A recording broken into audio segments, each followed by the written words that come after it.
Bien, nous allons voir ici la procédure à appliquer pour effectuer un encadrement. Alors, tout d'abord, l'idée, c'est d'aller chercher la verticale du terrain à un endroit bien précis, ici, la croisée des taxiways, que vous voyez ici, l'endroit qu'on utilise quand on sort de piste après un atterrissage en 32. Donc on va se reporter vertical ce point-ci, à 2000 pieds. Passons dans l'avion. Voilà, nous voici dans l'avion. Nous sommes un peu beaucoup plus haut que 2000 pieds même d'ailleurs. Je vais redescendre à 2000. Et aller chercher la verticale du terrain ici donc. Une fois vertical ce point, eh bien, nous débuterons notre procédure d'encadrement.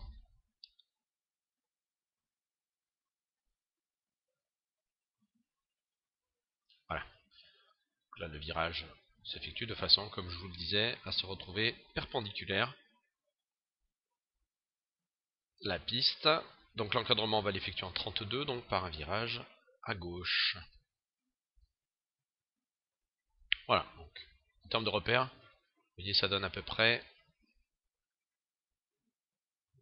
Voilà, on ne devrait pas être loin de la perpendiculaire ici. Ça donne à peu près le sud de l'étang de Berre en face de nous.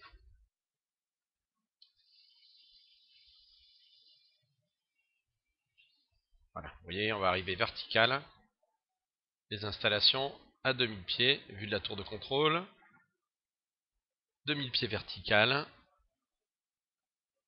Je réduis le moteur à fond et là on va prendre une vitesse, disons, idéale de planer. Je préfère un 65 nœuds qui est une vitesse de manœuvre tout à fait confortable plutôt que le 60 nœuds de la vitesse de finesse max. Donc à 65 nœuds, je vais stabiliser là, vous allez voir, on a un taux vario de l'ordre de 500-700 pieds par minute. Bon, l'idée c'est de, bien entendu, bien compenser son appareil.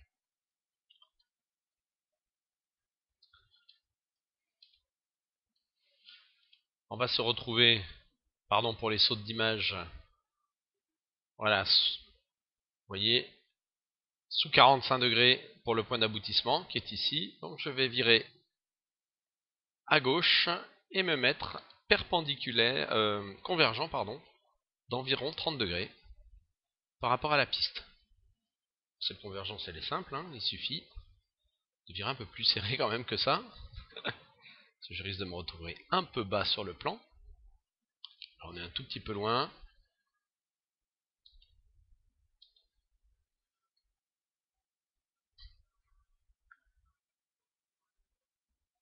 Voilà, top. On peut considérer qu'on est convergent d'une trentaine de degrés par rapport à la piste. Notre point d'aboutissement, qui est ici, est entre le bout d'aile et le milieu d'aile. Donc on est dans une configuration tout à fait correcte là, à ce stade-là. Arrivé à peu près sur l'autoroute, qui correspondra à 45 degrés par rapport à la piste. Voilà, l'autoroute est ici. Eh bien on va virer à droite, à gauche, pardon, pour terminer notre approche sur le terrain. Ce virage s'effectue en gardant toujours le visuel, bien entendu, sur la piste. Voilà, je fais une sorte d'étape de base. À moi maintenant de calibrer en fonction d'éléments extérieurs, hein, le vent, les thermiques. Beaucoup d'éléments peuvent influer sur la trajectoire. Là, je vais tranquillement terminer mon dernier virage. On est, à mon avis, un tout petit peu court. D'autant plus qu'il y a ici des arbres qu'on n'a pas dans la réalité. Je vais essayer de les éviter. Voilà. Voilà, ça passe. Je pourrais, si je souhaitais sortir les volets, le seul moyen de me raccourcir, je ne le fais pas. Je vais donc me poser, pardon, sans sortir les volets. Volets sur off. Voilà. Beaucoup plus difficile à piloter le simulateur que dans la réalité. Croyez-moi. Et nous voilà posés. Après cet encadrement, piste 32 à Aix-les-Milles.